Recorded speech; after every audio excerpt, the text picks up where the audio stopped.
Thank you for having me.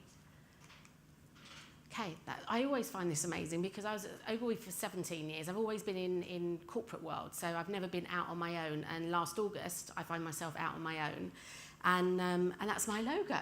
I didn't even have an account to invoice people, or I mean, literally, it is starting again from scratch. So I guess this is my story of past and what happened and problems I encountered, and then moving forward, how do I embrace that change? Who am I?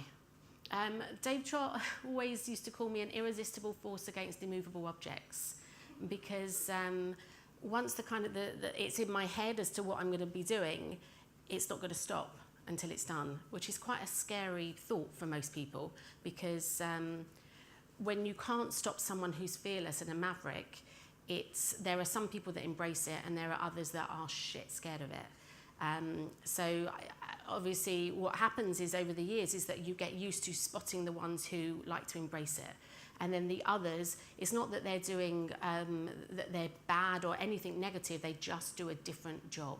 Took me a little while, I had Tourette's for a little while actually, because I couldn't stop saying the word fuckwits. But once I realised actually they're just two different ways of doing things. And my way is best suited to anything that is new and innovative and disruptive. So when I first got to Ogilvy, I mean, I'm steeped in advertising history, so traditional, above the line, full service agency with media departments. I was at Gold Greenwich Trott in the late 80s with Dave Trott, Simons Palmer in the 90s, Ogilvy from 2000. So there is not much that I don't know about the running of an agency or a business and how it works. So when I first got there, the chairman gave me the brief at the time to bring them into the 21st century. So I didn't go in as a planner or as a creative, or I went in as a fixer. He didn't even know what it was that he wanted me to do. It was just really moving them from an analog world to a digital world. So digital transformation is, I guess, what everyone calls it now. I was doing that 17 years ago. So I was running, a part of that digital transformation was running an edit facility and seeing that content was going to be enormous and streaming, etc. And I ripped out all the avids, put in all final cuts, started to do digital delivery, get rid of tapes, get rid of couriers. Even that in itself, all those years ago, working with companies like The Mill and Beam, which was their digital delivery, they hadn't even formed or started. They didn't even have a website up. But I was like, yeah, we'll try it, because I put together a business case of this is how much Mattel was spending doing tapes and couriers around the world. If they had 140 commercials a year that they were doing, each time they did a commercial, they would do 80 Digi and DATs masters, say $600 a pop, and they would push that out to all the different countries around the world for reversioning. So what I did was just stop all the tapes and couriers, and then I had lots of phone calls saying, where's my tape? And I'm like, well, I haven't sent it. And then they would say, oh, you're going to make me miss my air date. But you have to go through pain to get out the other end. I always liken it to when you get a thing on your phone, if you're on or Android or iOS, where you have to do an upgrade, and you think, oh, do you know what, I can't be bothered with that right now because it's going to wipe my address book, or it's that same fear that everyone has, whatever. So it's just getting over that. It's going to happen. It's going to keep moving forward. You've got to start somewhere. So you might as well just kind of get into the thick of the pain. It normally only lasts about 12 weeks. And then no one remembers what it was like beforehand. I mean, they literally don't remember. So it's changing the brain into a new way of doing things. So that's what I did in the very early days. So it's putting in a workflow system, finance system, digital asset management system. The head of IT at Ogilvy at the time, because I was doing all the implementations with them, he used to call me the thick user. So he used to say to all his teams, has it gone through the thick user?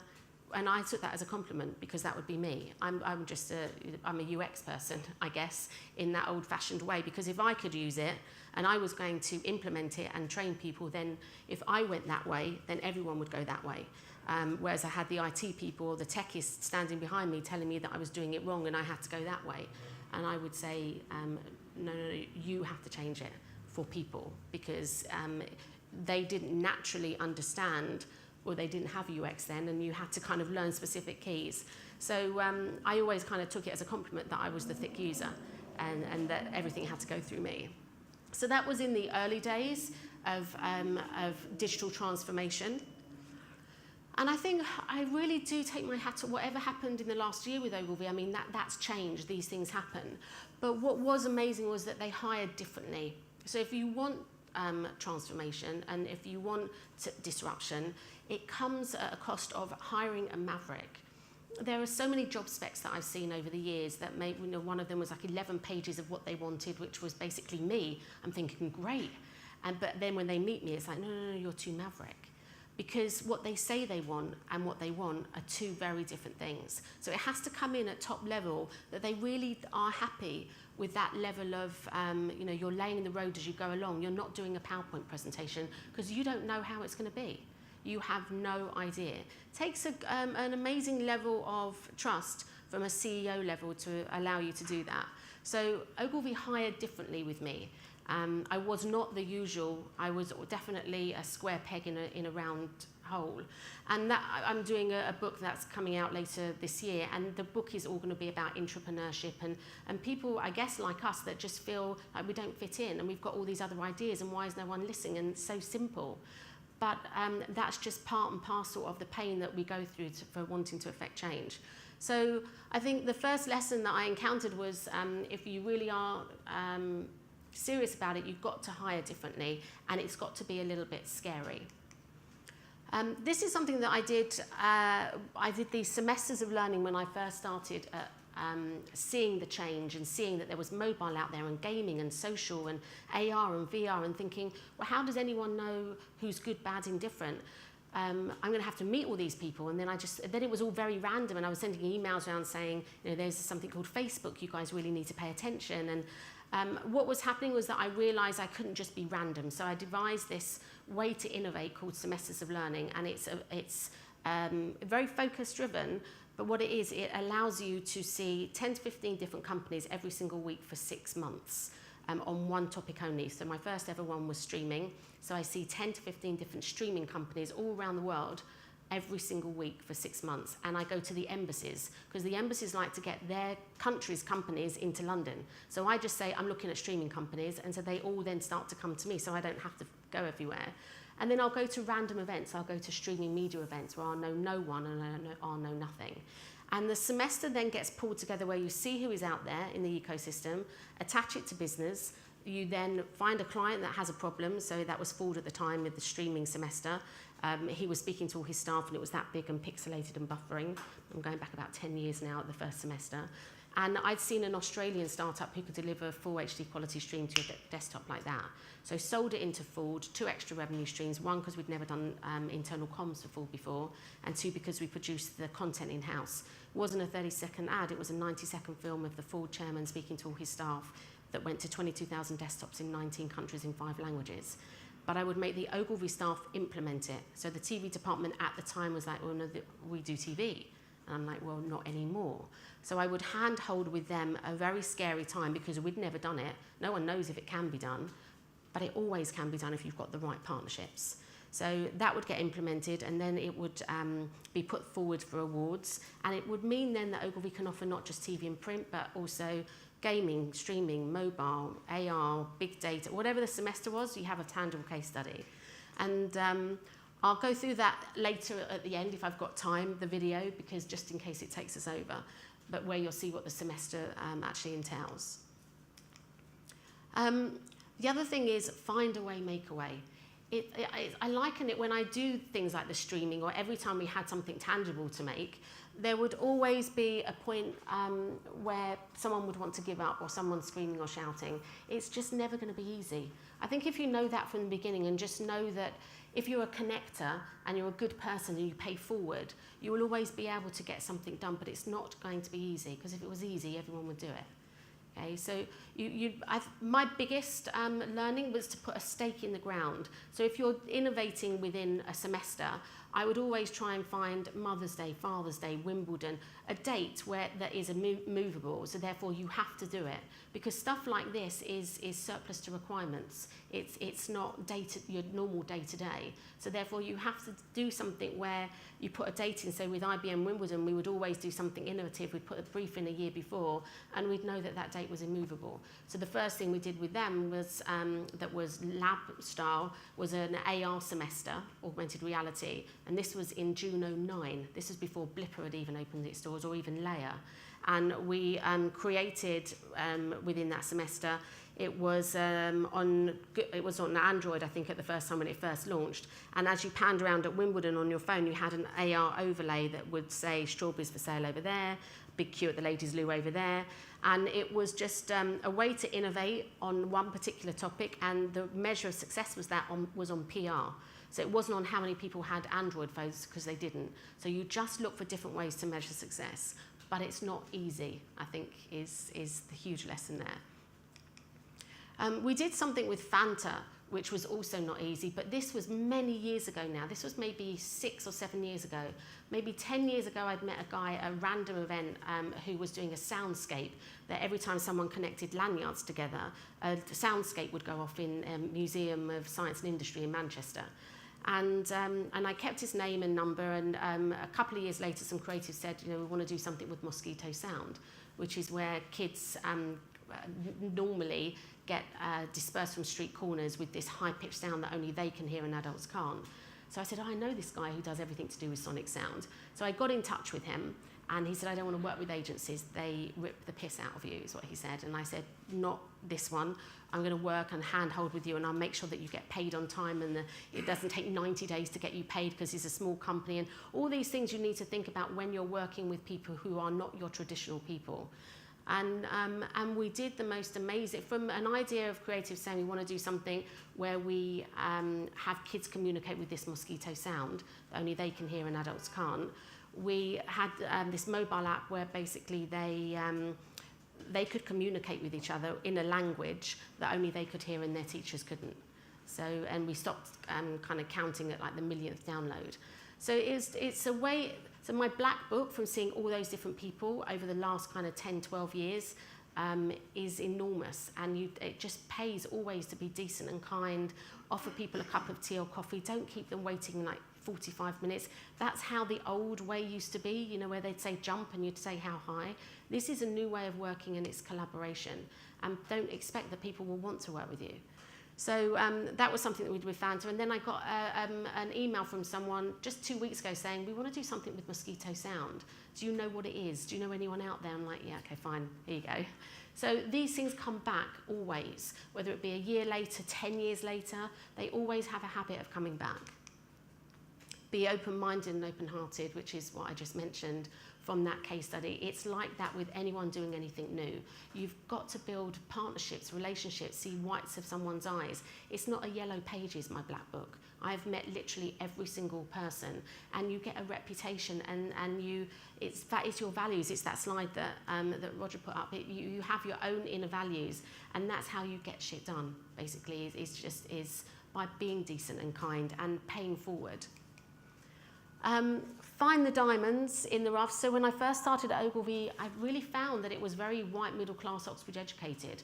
And this new way of working didn't suit that way of being educated, because there was one answer, and it's at the back of the book, and you're in an exam, there's no collaboration. And I just found that actually, and this was really from my son, my daughter was a straight A student, didn't hear from the school ever, they didn't even know what I looked like. My son starts there, and he's about to be expelled every week. And I'm thinking, what? And the difference is he's like me. So he would sit there and ask questions like why and who said and how come. And a teacher would be offended and say, sit down and shut up, and I don't want to hear from you in 8 hours.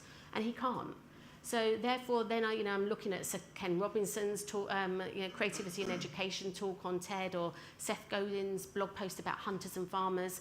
All these are interesting understandings of actually the hunters, the disruptors, are the ones that question everything, and actually they're the ones about to be expelled.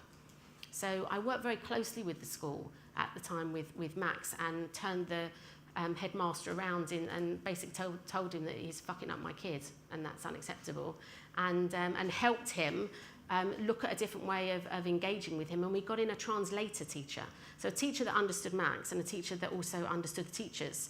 So therefore, when Max could go to him and saying, oh, this teacher's just done that, and he could explain that teacher's point of view, it was the same within Ogilvy. I used to call it speaking Russian, that I would say something and people would look at me sometimes as if I was mad, and Gemma would say it, who was working closely with me, and they would get it.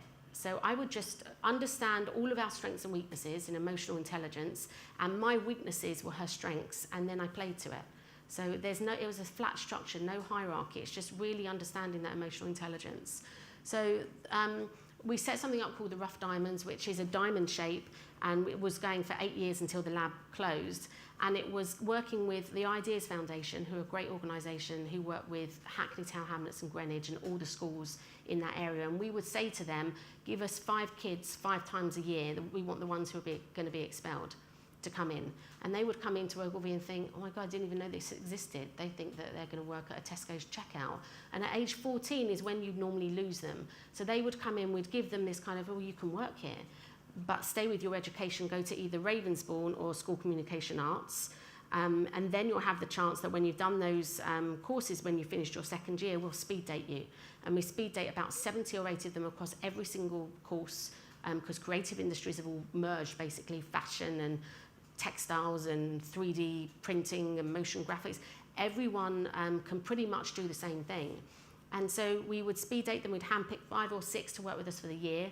So they'd work for 12 weeks in the summer, and we would pay them London living wage, so it would remove again that stigma of only the wealthy ones could come in to town with train fares and every day over the summer. And then the deal was when they went back in September for their final year, they would then have to teach the teachers, because I was fed up with the teachers saying what industry wanted, and they hadn't worked in industry in 30 years.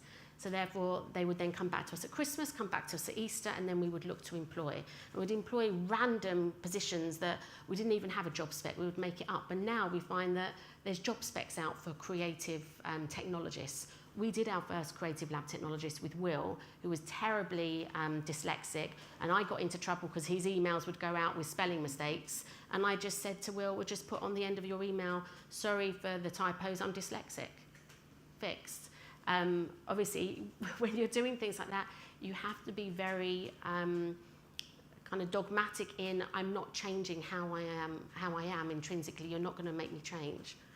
So find the Rough Diamonds, and then they would come into Ogilvy, and Will now is head of innovation at VCCP. So he was 8 years with us as a Rough Diamond. There's Rough Diamonds in at Ogilvy all over the place. They're incredible, those kids.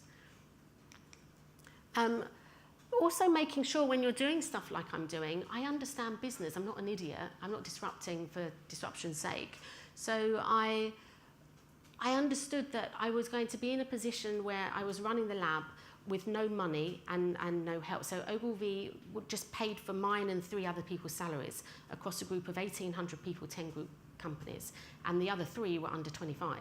So what I made sure we did was that we earned our own money in an entrepreneurial way. So when I first set up the lab, Rory Sutherland, vice chairman, and I'd noticed him speak, not prolifically, and I said, Rory, do you want to speak, much more? And he said, yes. I said, well, if I act as your agent, if I get you speaker spots, if I can then negotiate what your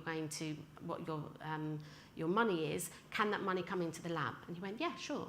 So in Rory's words, I pimped him out. And he was my first revenue stream. And then then serendipity takes hold, because when you're then speaking, then especially in North America, they say, are you published? And I would say, is Rory published? I say, no, he isn't, but he's written in Brand, Republic and Spectator. I thought, well, maybe we can just publish a book without Rory writing it. Let's just amalgamate all these stories with one of the kids from Ravensbourne. And then we had this book called The Wiki Man, and I did it with a partnership with It's Nice That.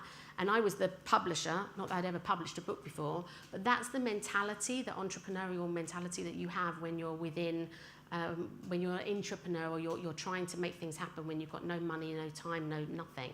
So we started to get this pot of money, which was just for R&D, so therefore we wouldn't need to ask permission. We wanted to put out on an event like this, we would just go ahead and do it. But I needed to understand other measures of success, so it wasn't just financial. So so the semesters of learning made sure that they hit, there was a bit of revenue coming in. Reputation, yes, because it made Ogilvy look good. Each time we had a semester, there was always something tangible that came out. Retention of existing staff, so people would stay because they were doing really interesting stuff. Recruitment of new diverse talent was the Rough Diamond. Relationships was the Black Book, that is massive. And responsibility is giving back. So always make sure there are other measures of success when you're going ahead. Always be honest and trust your instinct. This is really, I love this. I was in Dubai recently, and they X'd out the word fuck because I forgot that was on stage and it was offensive. But it just is, this kept me going a lot of times to just kind of think, no, I'm a tiger. You know, I can do this, and not be made to feel that I am a lunatic or talking rubbish, or just because I have a vision, it's very hard to explain to people what it is that you need to do. So to kind of just be honest, and I was at, I run the BBC Online Advisory board in getting in other digital companies to work with the BBC. Because they'd noticed that Ogilvy were working with these companies, why weren't they working with them with the BBC? So I went to the first meeting as chair, and I'd got in all these, you know, there were all these people from up and down the country from all these lovely independent digital companies. And the first meeting was a 2-hour meeting of McKinsey style, Q2RF of the BBC, and it was horrendous. So at the end of the meeting, I stood up and I just said, this is horrendous. I'm not coming to another meeting like this. It's bollocks, quite frankly.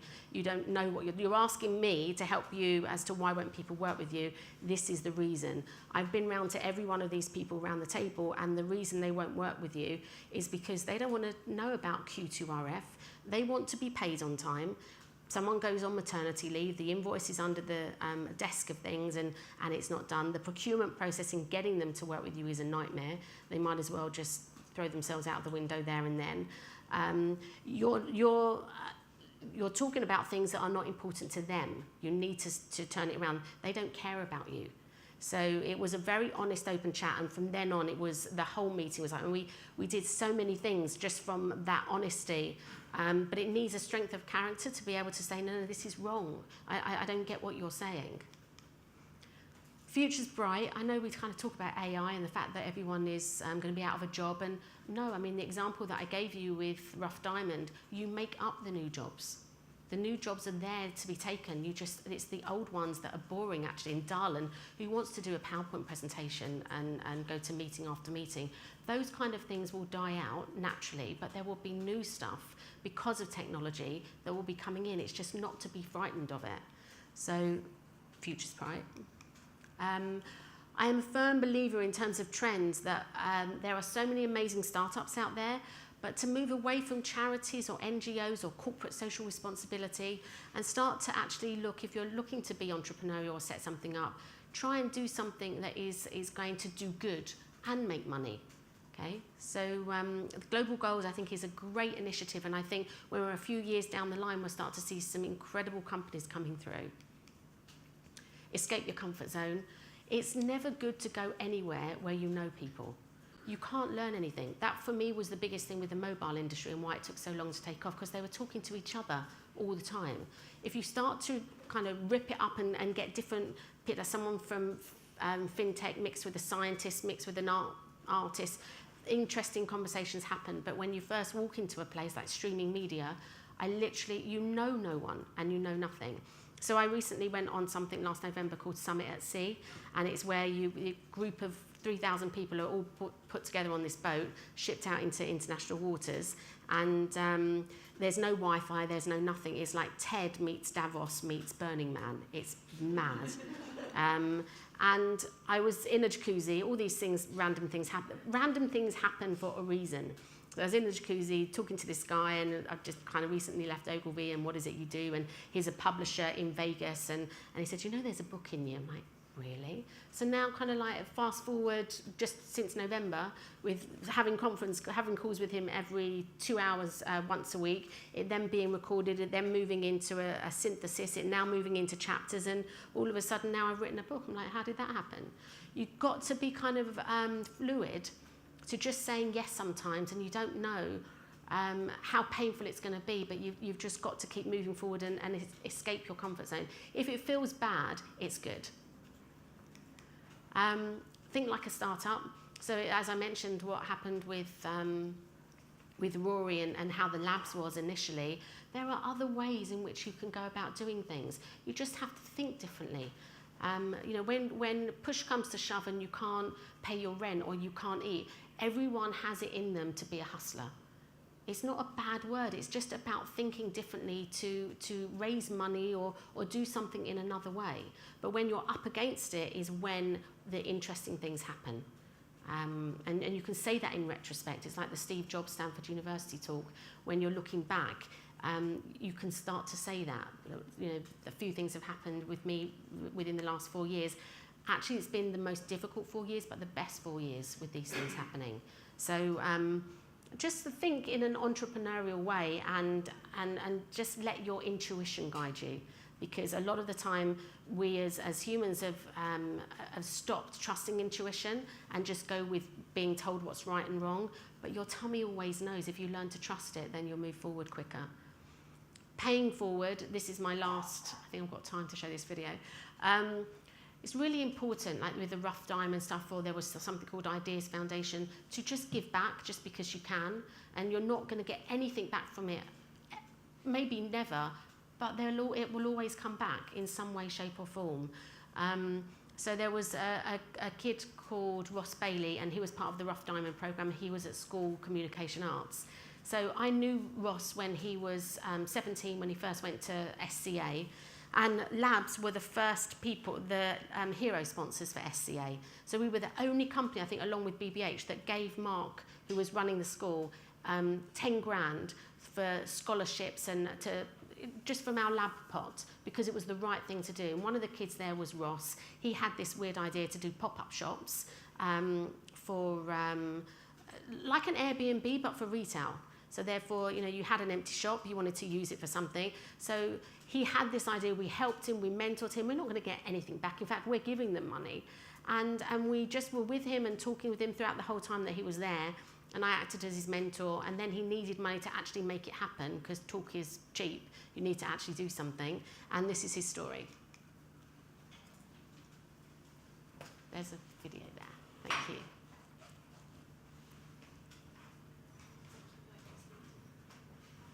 Oh, sorry, Steph.